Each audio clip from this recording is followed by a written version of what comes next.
Biancy at Ido nag-live selling.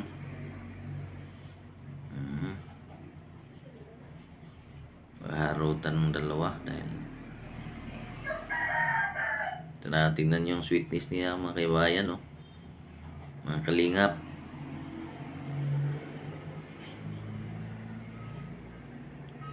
Ang sweetness nilang dalawa ay hindi pa rin kukupas at kanilang tambalan.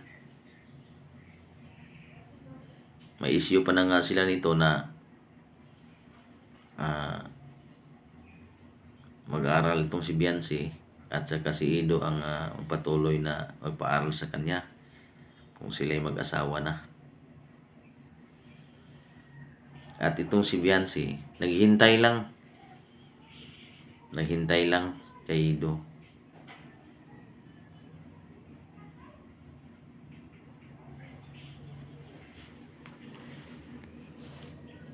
Ayan mga kababayan, panoorin natin ang kanilang live selling.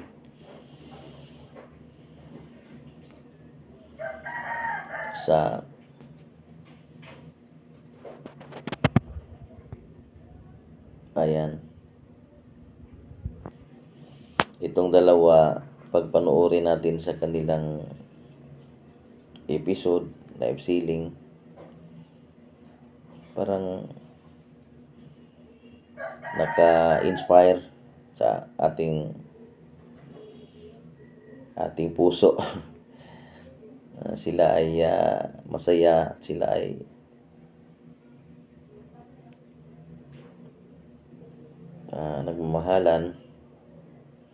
nagmamahalan na hindi pa nobya, magkajowa. So alam ko maraming mga Biancy na mga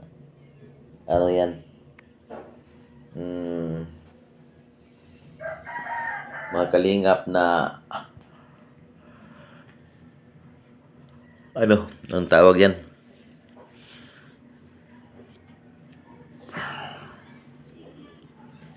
pag mag-post ako ng kanilang episode, maraming views. Pero pag iba, pag post ako ng Jumcar, yung Joy, minsan yung may issue about sa Danjoy, maraming views. Pero pag Jumcar, maliit lang views eh. Tinman ko itong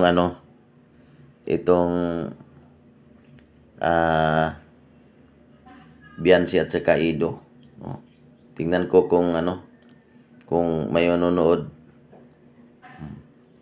Pero mas maganda tingnan kung hindi sa live selling, yung sa kanilang episode na vlog, parang mas matindi pa ang doon, ang kilig, no? Kaysa dito, kasi dito ay magbinta man lang sila. So pero okay din tingnan, basta solid tayo sa EDC, Ido at saka Biancy. So sana mga kababayan, mga kalingap, suportahan lang ninyo kung maaari lang po ang aking YouTube channel. Kahit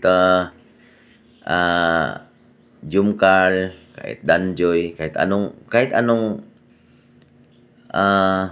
tambalan mga kababayan, mga kalingap, suportahan nyo po naman. Kasi basta kalingap na mga video, kahit Jumcar, kahit okay man yan. Mayroon man tayong kilig yan, challenge tayo, inspire tayo. Pakisupport lang po.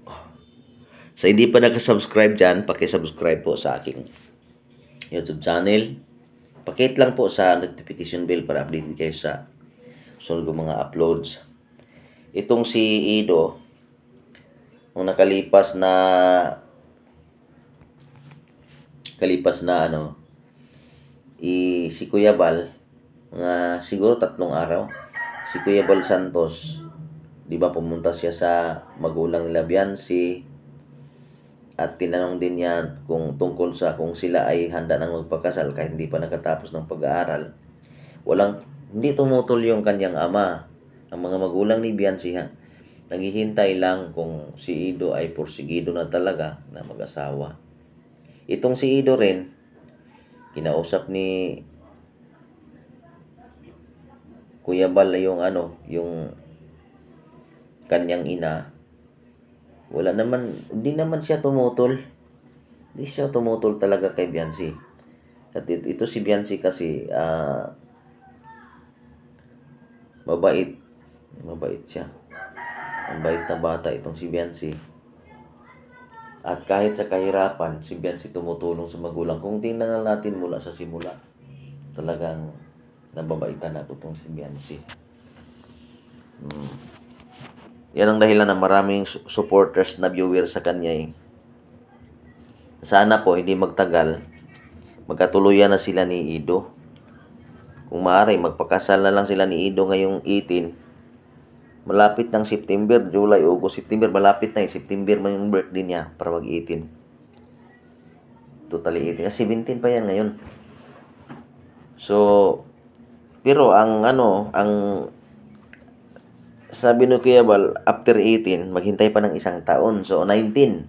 So, si Ido niyan, mga 31 o 32 o 32, ganun. So, yung edad ng ganyan, 32, pwede na yang mag-asawa kasi pag aabot pa ng 35, pagkatapos batang-bata pa yung asawa mo na pag-abot ng 40 na mahina na. Mabuti ngayon pakasalan mo na para sigurado na hindi na pa mapunta sa iba si Biancy. Mabait ito, hindi pala away. Si Biancy hindi pala away. Talagang kung ito ay talagang kung mayroon siyang silos na madarama, parang idaan lang niya sa lungkot, idaan sa iyak, magsalita lang minsan, hindi magwala. Maganda talagang ugali itong si Biancy, kahit ako hahanga ako eh. Hindi kaya ng iba na manakit, kahit hindi pa sigurado, manakit, pagkatapos sisigaw, magwala. Yan ang dahilan na talagang hindi bibitawan ni Ido yan. Pag ibitawan mo yan mahirap na, Kuya Eds. So, yan mga kalingap, sa live selling nila. Akala ko yung binibinta nila sa yung mga jewelry sa bill box. Akala ko mga mamahaling mga jewelry yan. Mga gold na 10K, 18K, ganun. Hindi pala. Kasi mayroong 500, mayroong ako talaga hindi ako bumili sa mga ganong klaseng mga kasi kukupas siya. So sa akin lang kung bumili ako ng mga ganon, yung mga kung may pira tayo, yung mga 17,000 ganon, 15,000, 20,000, 30,000. Ganon kasi hindi mag-fade pagkatapos original. Yung mga ganyan, hindi naman ako nang nanira ng product, pero kumukupas. Mas maganda yung yung jewelry na original 18K, 21, ganun. Kahit mahal, basta. So yan mga kalingap, mga kababayan, maraming salamat po sa inyong suporta. Maraming salamat sa inyong panonood. Huwag niyong kalimutan mag-subscribe sa hindi pa nakasubscribe sa aking YouTube channel. Hanggang sa muli po, maraming salamat sa inyong lahat.